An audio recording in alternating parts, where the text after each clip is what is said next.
नमस्कार बच्चों, गणित की पाठशाला में आपका स्वागत है। बच्चों, आज हम एक बार फिर कक्षा 5 की गिनतारा का पाठ 14 जो ज्यामिति है उसके बारे में पढ़ेंगे। इसके पिछले भाग में हमने देखा था कि आकृतियाँ कैसी होती हैं, कुछ खुली आकृतियाँ होती हैं, कुछ बंद आकृतियाँ होती हैं और इन आकृतियों को जब हम एक रूप देते हैं, एक आकार देते हैं तो उनके अलग अलग नाम भी होते हैं।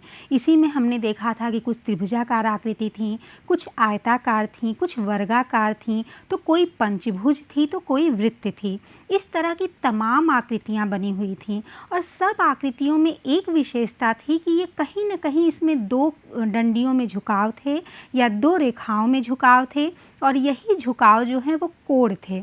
हमने पिछले भाग में पढ़ा था कि कोण क्या होता है, दो रेखाओं के मध्य जो झुकाव होता है या दो किरणों के मध्य जो झुकाव होता है उसे हम कोण कहते हैं। हमने पाठ के अंत में देखा था कि कोण का मापन कैसे करते हैं और एक शब्द प्रयोग हुआ था चांदा, जिसको कि प्रोटेक्टर कहते हैं। हमने उसमें देखा था कि चांदे के माध्यम से ही कोण को मापते हैं। चांदे के बारे में तो हमने पढ़ लिया था। आइए देखते हैं कि चांदे से कोण को मापते कैसे हैं। यहाँ देखिए बच्चों, एक चित्र दिया हुआ है। ये चांदा है आपका। ये अर्धवृत्ताकार होता है। इसका देखिए बिल्कुल आधे गोले जैसा इसका शेप है ना, जैसे वृत्त होता है, वृत्त को आधे से काट दीजिए, बिल्कुल अर्धवृत्ताकार इसका शेप होता है। इसमें एक मध्य बिंदु होता है। मध्य बिंदु के दोनों तरफ बराबर दूरी पे इस वृत्त की अर्धवृत्ताकार की साइज होती है। और दूसरी बात यह है कि ये बाएं से दाएं तरफ भी 0 से लेके 180 अंश तक होता है और दाहिने से बाएं तरफ भी 0 अंश से लेके 180 अंश तक के खाने बने होते हैं। ये इसका जो होता है नीचे का ये एरिया, इसको हम इसका आधार कहते हैं और ये इसका मध्य बिंदु होता है। जैसे मान लीजिए अगर हम कोई कोण नाप रहे हैं, वो 45 अंश का कोण नापना है, तो जो रेखा होगी, यहाँ पर एक रेखा दी हुई है क ख। क ख में क प्रारंभ बिंदु है और ख इसके आगे का बिंदु है। तो अगर हमें कोण नापना है तो चांदे का मध्य बिंदु हमेशा कहाँ रखेंगे? क पर, जो किरण का प्रारंभ बिंदु होगा। तो हमने चांदे का मध्य बिंदु देखिए यहाँ पर बिल्कुल क पर रखा हुआ है। अब यहाँ से हम यहाँ दाहिने तरफ देखना शुरू करते हैं। 0 अंश से देखिए 0, 10, 20, 30, 40, 50, 60, 70, 80 ऐसे करते हुए 180 अंश तक पूरा घुमा हुआ है। हम इसके बाद जहाँ पर ये 45 अंश होता है, 10, 20, 30, 40, 40 और 50 के बीच 10 खाने होते हैं, उसमें के 5 खाने लेंगे और जहाँ पर ये चांदे पर ये बिंदु आएगा 45 अंश का, वहाँ पर हम एक बिंदु लगाएंगे और वहाँ लिख देंगे उसका नाम कुछ भी। जैसे हमने यहाँ ग लिखा हुआ है, क ख इसका आधार हो गया और चांदे पे नाप के 45 अंश पे हमने क्या लिख दिया? ग लिख दिया। इसके बाद चांदे को यहाँ से हम हटा लेंगे। ये वाली लाइन हमारी पहले से थी, क ख रेखा, क ख के मध्य बिंदु पे हमने चांदा रखा और जहाँ पे 45 अंश आया वहाँ पर हमने ग लिख दिया। अब चांदे को हटा के क से ग को जोड़ते हुए एक लाइन खींच देते हैं। देखिए लाइन खींचने के बाद, जब ये लाइन खींची तो उसके बाद जो रेखा बनती है वो क्या हो गया? 45 अंश का हो गया। आइए इसको एक बार और समझते हैं 60 अंश का कोण बनाते हुए। देखिए 60 अंश का कोण कैसे बनता है। अगर 60 अंश का कोण पूछा जाता है तो सबसे पहले आप एक लाइन ले लीजिए, कोई भी उसका नाम दे दीजिए। यहाँ पर हमने उस लाइन का नाम दिया है क ख। यहाँ पे 60 अंश का कोण बनाने के लिए देखिए ये लाइन दी गई है क ख, किरण क ख खींचा। अब क इसका प्रारंभ बिंदु है, तो चांदे को नापने के लिए जो चांदे का आधार है, आधार में जो मध्य बिंदु होगा उसको क पर रखेंगे। हमने बताया था बच्चों कि ये 0 से लेके 180 अंश तक घूमता है। अब क को रखेंगे यहाँ पर चांदे के मध्य बिंदु को। इसके बाद हम देखेंगे कि ये 60 अंश उस चांदे पर कहाँ तक जाता है। आप इसको बाईं तरफ से भी देख सकते हैं और दाहिनी तरफ से भी, लेकिन यहाँ क पे मैंने मध्य बिंदु पे यहाँ रखा है और ख रेखा दाहिनी तरफ है, तो हम दाहिनी तरफ से ही देखेंगे। और यहाँ पे आप चांदे पे गिन लीजिए 10, 20, 30, 40, 50, 60। अब इस चांदे की परिधि पर 60 अंश जहाँ पे आपको दिखाई दे वहाँ पर एक बिंदु लगा देंगे। देखिए बच्चों, यहाँ पर मैंने एक बिंदु लगाया हुआ है। ये 60 अंश तक जब गया तो यहाँ एक बिंदु लगा दिया और उस बिंदु को, उस पॉइंट का नाम हमने कुछ रख दिया। हमने यहाँ पर इसका नाम ग रखा है। अब यहाँ से हम चांदे को हटा लेंगे क्योंकि ये लाइन तो हमारी पहले से खींची हुई है। देखिए, क इसका मध्य बिंदु है और क ख ये हमारी किरण गई हुई थी। क के मध्य बिंदु पे हमने चांदा रखा था और 60 अंश का नापते हुए यहाँ पर ग पर हमने 60 अंश पे ग उसका नाम देके बिंदु लगा दिया, पॉइंट लगा दिया। अब यहाँ से चांदे को हम हटा लेते हैं। देखिए, जब चांदे को हम हटाते हैं तो यहाँ पर देखिए, ये रेखा थी, यहीं पर हमारा चांदा रखा गया था, ये हमने ग बिंदु लगाया था। अब चांदे को हटाकर क से ग बिंदु को मिलाते हुए एक रेखा खींच लेते हैं। ये देखिए, अब ये जो कोण बना, ये दोनों रेखाओं के मध्य जो झुकाव आया, ये हो गया आपका 60 अंश का, क्योंकि इसको हमने प्रोटेक्टर से, चांदे से नापा हुआ है। अब इस कोण का नाम मैंने बताया था पिछले भाग में कि जिस एंगल पे कोण बनता है, जिस झुकाव पे कोण बनता है, वह बिंदु हमेशा हम बीच में लिखते हैं। तो इसका नाम हम लिख सकते हैं कोण ख क ग या कोण ग क ख। ये दोनों तरह से आप लिखेंगे। जो शीर्ष बिंदु है वो हमेशा मध्य में बनेगा। तो चांदे से किस तरह से हमें बनाना है कोण, ये आप जान गए। हमेशा ये जो लाइन है इसके मध्य बिंदु पे हम चांदा रखते हैं, चांदे का आधार रखते हैं। जहाँ पे उसका 0 अंश शो करता है वहाँ पर ये बिंदु ख होना चाहिए। इसके बाद जितने अंश का आपको कोण बनाना है, चांदे की परिधि पर उसको नापते हुए वहाँ एक बिंदु लगा दीजिए। हमने यहाँ 60 अंश का कोण बनाया था तो यहाँ पे बिंदु हमने ग लगा दिया। इसके बाद चांदे को हटा लेते हैं और क से मिलाते हुए ग को एक लाइन खींच लेते हैं। जो हमारा कोण बनता है वो जितना हम नापे होते हैं, जैसे यहाँ पर 60 अंश नापा तो कोण ख क ग होगा। आइए बच्चों, देखते हैं कोण के कितने प्रकार होते हैं। कोण कई प्रकार के होते हैं, इनके कई नाम होते हैं। हम देखते हैं कोण के कितने प्रकार होते हैं। सबसे पहले तो हम ये जान लें कि हमेशा 2 लाइन के बीच में ही कोण बनेगा। जहाँ 2 रेखाएं होंगी वहीं पर कोण बनेगा। अब यहाँ पर पहली स्थिति में देखिए, एक लाइन ये है क ख और इसके ऊपर ही दूसरी लाइन पड़ी हुई है क ग। ये दोनों एकदम एक दूसरे के ऊपर पड़ी हुई हैं। जब एक दूसरे के ऊपर पड़ी हुई हैं तो इन दोनों रेखाओं के मध्य में कोई झुकाव नहीं है, क्योंकि ये दोनों एक दूसरे के ऊपर हैं। अगर थोड़ा सा भी ऐसे होती या ऐसे होती तो थोड़ा झुकाव होता, लेकिन ये दोनों एक दूसरे के ऊपर हैं तो इनके मध्य में कोई झुकाव नहीं है। इसलिए यहाँ पर जो कोण बनेगा वो 0 अंश का बनेगा। यह कोण कितने अंश का होगा? 0 अंश का। अगर 2 रेखाएं एक दूसरे के बिल्कुल ऊपर हैं तो उनके मध्य कोई झुकाव नहीं है और यह एंगल जो बनेगा वो 0 अंश का होगा। सबसे पहले बच्चों हम बात करते हैं, अगर कोई रेखा बिल्कुल नीचे सीध में है और एकदम जितनी सीध में ये है, एकदम इतनी ही सीध पर अगर एक रेखा बनती है, इसको देखिए, इस चित्र को आप देखिए, अब बिल्कुल सीध में है और ये एकदम सीध में अस है इसके ऊपर। जब इसको चांदे से नापेंगे तो आप देखेंगे यह कोण जो है ये आपका 90 अंश का है। ये बिल्कुल एक दूसरे के सीध में 2 रेखाएं होती हैं। एक आधार होता है, आधार पर एक परपेंडिकुलर होता है। ये बिल्कुल सीधी लाइन होती है। यह चांदे से नापने पे जो बिल्कुल सीध में होता है ये कितना होता है? 90 अंश का होता है। जो 90 अंश का कोण बनता है उसे हम कहते हैं समकोण। एक समकोण बराबर कितना होता है? 90 अंश। इस चीज़ को आप याद कर लीजिए कि 90 अंश का जो कोण बनता है वो कहलाता है समकोण। अब इस समकोण के आधार पे ही आप अलग अलग कोणों के नाम दे सकते हैं। जैसे अगर कोई कोण 90 अंश से कम बनता है, 90 अंश हमारा बिल्कुल सीधा बना था, ये लाइन इधर आ गई, मतलब चांदे पर ये अब 90 से घटते हुए आई है ना, 80, 70, 60, 30 कुछ भी हो सकता है। मतलब 90 अंश से देखिए ये कम का एंगल बन रहा है, कम का कोण बन रहा है। अगर कोई कोण 90 अंश से कम का बनता है तो उसे हम क्या कहते हैं? न्यून कोण।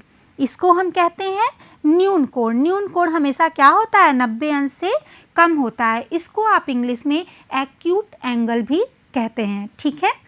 अब अगर यही कोण यहाँ तक तो ये 90 अंश था, इधर आया कम हो गया। अब इसको देखिए, अगर 90 अंश से अधिक बनता है, ये आप अगर चांदे की परिधि पर देखेंगे तो यहाँ 90 है, अब इधर तो बढ़ेगा तो 100, 110, 120 ऐसे होगा ना।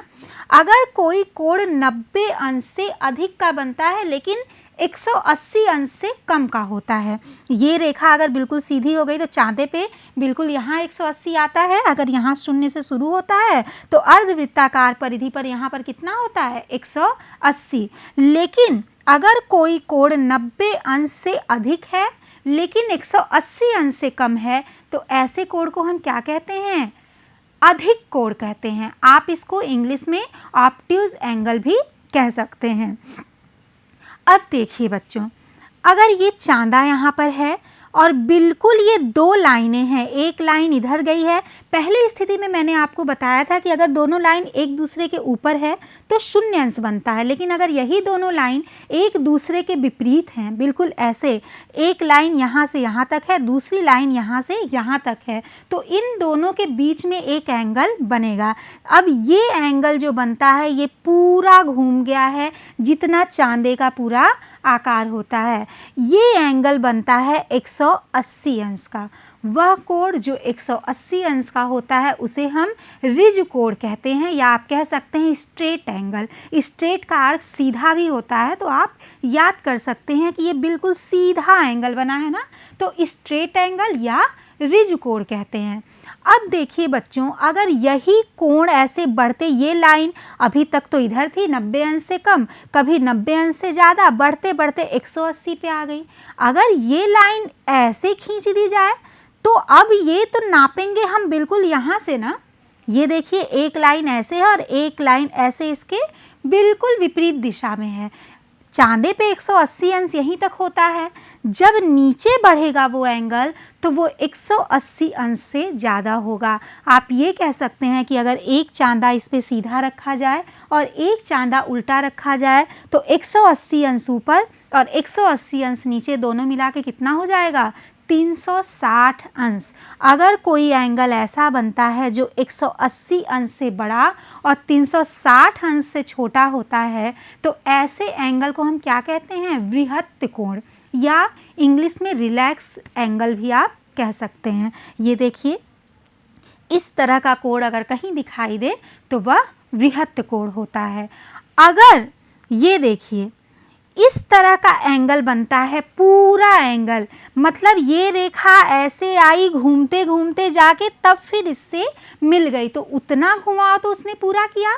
एक स्थिति ये है कि रेखा के ऊपर रेखा है लेकिन ये रेखा ऐसे नहीं रख दी गई है, ये इधर से ऐसे घूमते हुए आई है, ऐसे घूमते घूमते फिर जाके इससे मिली है। तो ये जो पूरा इसने घुमाव तय किया वो कितने अंश का हो गया, ये हो गया 360 अंश का। इस एंगल को 360 अंश को क्या कहते हैं, संपूर्ण कोण, या आप कह सकते हैं कंप्लीट एंगल। संपूर्ण कोण क्यों, क्योंकि पूरा कोण जो बन रहा है वो कितने का बन रहा है, जितना हमारा चांदा ऊपर या नीचे रखने पे जो कोण आता है 180 अंश और 180 अंश मिला के टोटल 360 अंश, ये हो गया आपका संपूर्ण कोण, या इंग्लिश में कह सकते हैं कंप्लीट एंगल।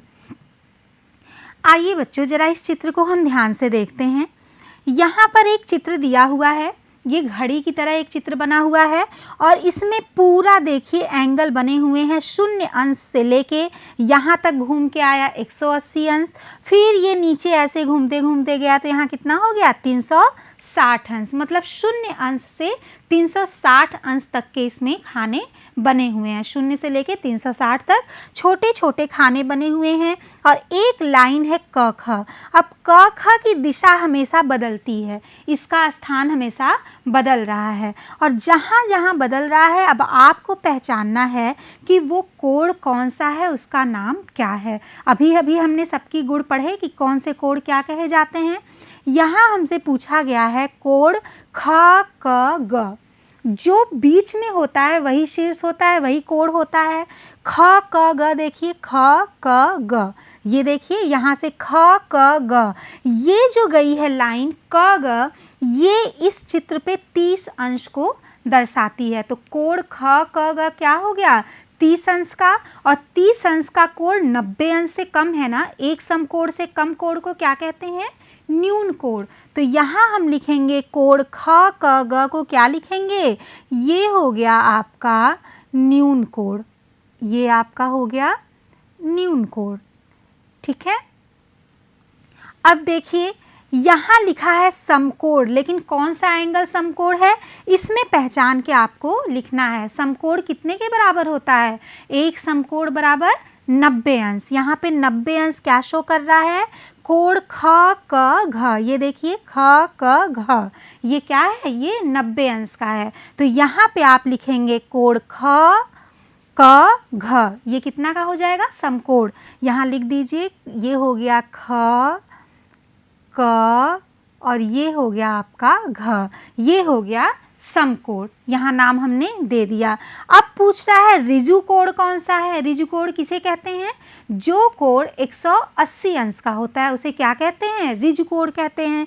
तो देखिए 180 अंश का कोण कौन सा हो गया, ख क छ, ये पूरा जो घूम के आया वो 180 अंश का हो गया। तो यहाँ पे आप लिखेंगे कोण ख क छ हमारा ऋजु कोण है। फिर पूछ रहा है कोण ख क च को क्या कहेंगे। देखिए ख क च कहाँ है, ख क और च आपका यहाँ पर है 150 अंश पे। कोण ख क च की माप कितनी है, 150 अंश।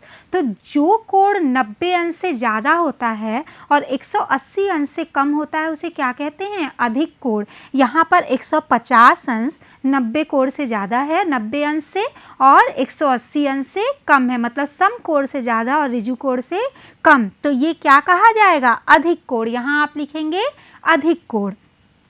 फिर पूछा है कि कोण ख क ज। अब आप इसमें देखिए ख क ज कहाँ है, ख क ज, ये देखिए बच्चों ये पूरा घूम के आया है ख क ज, मतलब ये वाला एंगल पूछ रहा है ख क ज। ये तो 180 अंश से ज़्यादा है और 360 अंश से कम है, तो ऐसे कोण को हम क्या कहते हैं, वृहत्त कोण।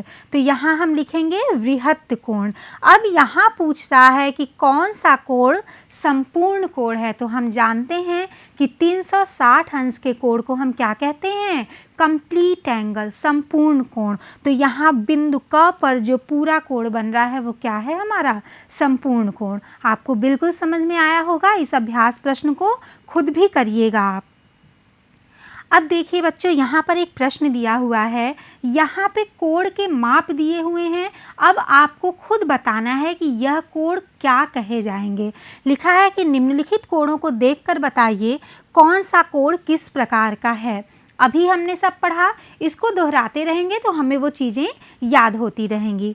ये देखिए यहाँ पर है 120 अंश। 120 अंश क्या है, 90 अंश से ज़्यादा और 180 अंश से कम। तो ये कोण क्या कहा जाएगा, अधिक कोण। ये देखिए 48 अंश, या हम कह सकते हैं 48 डिग्री। अंश को अंग्रेजी में हमने बताया था कि डिग्री भी बोलते हैं। तो 48 अंश हमारा क्या है, 90 अंश से कम है, एक समकोण से कम है, तो ये हो गया न्यून कोण। अब देखिए 90 अंश, 90 अंश को हम क्या कहते हैं, एक समकोण। तो यहाँ लिखेंगे समकोण। ये शून्य अंश है, शून्य अंश को तो हम कुछ नहीं कहते, ये तो शून्य अंश ही है। 280 अंश, 280 अंश को हम क्या कहेंगे, जो कोण 180 अंश से ज़्यादा और 360 अंश से कम होता है उसे क्या कहते हैं, वृहत्त कोण। तो 280 देखिए 180 से ज़्यादा है और 360 से कम, तो इसे हम कहेंगे वृहत्त कोण। फिर हमारा है 360 अंश। 360 अंश जो पूरा गोला बन जाता है, पूरा सर्कल बन जाता है, 360 अंश को हम क्या कहेंगे, संपूर्ण कोण, कंप्लीट एंगल। तो यहाँ पे लिखेंगे संपूर्ण कोण।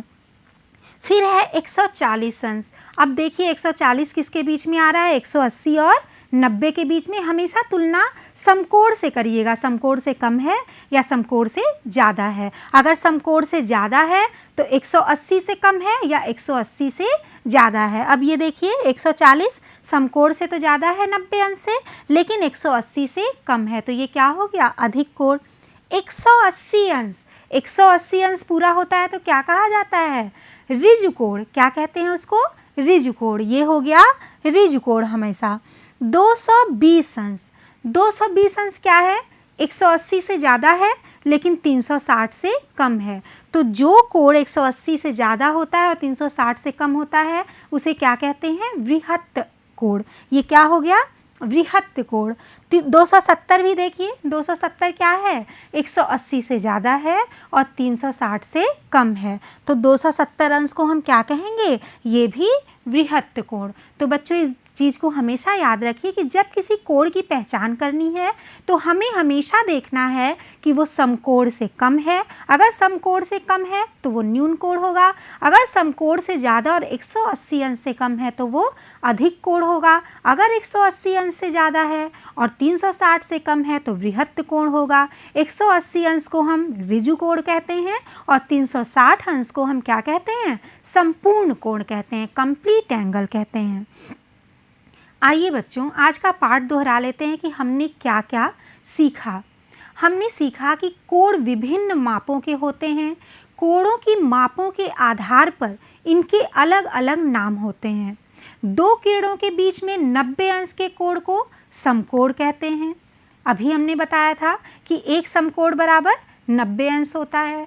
जो कोण 90 अंश से कम होते हैं उन्हें न्यून कोण कहते हैं। जो कोण 90 अंश से अधिक और 180 अंश से कम होते हैं उन्हें अधिक कोण कहते हैं। और जो कोण 180 अंश का होता है उसे क्या कहते हैं, ऋजु कोण कहते हैं। जो कोण 180 अंश से ज़्यादा होता है और 360 अंश से कम होता है उसे वृहत्त कोण कहते हैं। 360 अंश के पूरे कोण को हम संपूर्ण कोण कहते हैं, कंप्लीट एंगल कहते हैं। आज का बच्चों होमवर्क आप देख लीजिए। गिनतारा के पेज संख्या 108 के सभी प्रश्नों को हल करना है। अपनी पाठ्य पुस्तक देखिएगा गिनतारा, उसके पेज नंबर 108 के सभी प्रश्न को आपको हल करना है। आज मैं आपको एक प्रोजेक्ट वर्क दे रही हूँ, एक परियोजना कार्य दे रही हूँ। आप अपने घर में एक वर्गाकार कागज़ लीजिएगा। वर्गाकार समझ रहे हैं, जिनकी आमने सामने और चारों भुजाएं जो बराबर होती हैं। एक वर्गाकार कागज़ लीजिएगा, उसे आधा मोड़ लीजिएगा। जब आधा मोड़िएगा उसके बाद फिर उसे मोड़ लीजिएगा। इस मुड़े हुए भाग के बाद इसको आप अच्छे से दबाइएगा कि उसका सब जो फोल्ड है वो बिल्कुल गहरा हो जाए। उसके बाद अब जब इस कागज़ को आप खोलेंगे तो इसमें कई रेखाएं मिलेंगी। इन रेखाओं को आप किसी भी डार्क पेंसिल से या डार्क पेन से अंडरलाइन करिएगा या उस पर निशान लगाइएगा। और हर मोड़ पर आप देखिएगा कि कोने बन रहे हैं, कोण बन रहे हैं, और उन कोणों को पहचानिएगा कि उसमें कौन से न्यून कोण बन रहे हैं, कौन से सम कोण बन रहे हैं और कौन से अधिक कोण बन रहे हैं। या ऋजु कोण भी बन सकते हैं, संपूर्ण कोण भी बन सकते हैं, ये आपको पहचानना है बच्चों। आज बच्चों हमने एक और चीज़ सीखा कि कोणों के माप की ज़रूरत क्यों होती है। कोणों के माप से ही हम आकृतियों को पहचानते हैं। जैसे हमने पिछले पाठ में देखा था कि कुछ आयताकार चित्र थे, कुछ वर्गाकार चित्र थे। तो आयत और वर्ग में अंतर करने का एक तो आसान तरीका है कि आमने सामने की भुजाएं बराबर होती हैं, लेकिन ये आयत है या चतुर्भुज है, चतुर्भुज में भी आमने सामने की भुजाएं बराबर होती हैं। जो समांतर चतुर्भुज होते हैं उसमें भी आमने सामने की भुजाएं बराबर होती हैं। लेकिन कोण का मापन होने से हम पहचान सकते हैं कि अगर आमने सामने की भुजाएं तो बराबर हों, लेकिन अगर प्रत्येक कोण समकोण है तभी वो आयत होगा। इसी तरह हम कोण के माध्यम से वर्ग की भी पहचान करते हैं। वर्ग की जगह सम चतुर्भुज भी तो हो सकता है जिनमें आमने सामने की भुजाएं बराबर होती हैं। तो आप कैसे पहचानेंगे कि ये वर्ग है कि ये सम चतुर्भुज है, क्योंकि सम चतुर्भुज की भी यही क्वालिटी होती है कि उसमें आमने सामने की भुजाएं बराबर होती हैं। लेकिन सम चतुर्भुज में आमने सामने के कोण बराबर होते हैं और वर्ग में चारों कोण हमारे क्या होते हैं, वो 90 अंश के होते हैं। अगर आमने सामने की भुजाओं के साथ चारों भुजाओं बराबर है अगर और उसके साथ प्रत्येक कोण 90 अंश का है तभी वो वर्ग कहलाता है। और आयत में अगर आमने सामने की भुजाएं बराबर हैं और प्रत्येक कोण 90 अंश का है तभी वो आयत कहलाता है। इसी तरह बच्चों हम लोग त्रिभुज का भी पहचान कर सकते हैं, जैसे कौन सा समबाहु त्रिभुज है, कौन सा समकोण त्रिभुज है। इस तरह से कोण के आधार पे अगर किसी त्रिभुज में एक एंगल जो बन रहा है वो 90 अंश का है तो इसको हम क्या कहेंगे, समकोण त्रिभुज कहेंगे। अगर किसी त्रिभुज में तीनों जो अंश बन रहा है, कोण बन रहा है वो 60 अंश का है या आमने सामने के कोण बराबर हैं तो इस तरह के क्या हो जाते हैं, अलग अलग हम कोणों के भी नाम दे सकते हैं, उन आकृतियों का भी नाम दे सकते हैं। बच्चों मुझे पूरा विश्वास है कि आज का पाठ आप लोग को बहुत अच्छे से समझ में आया होगा।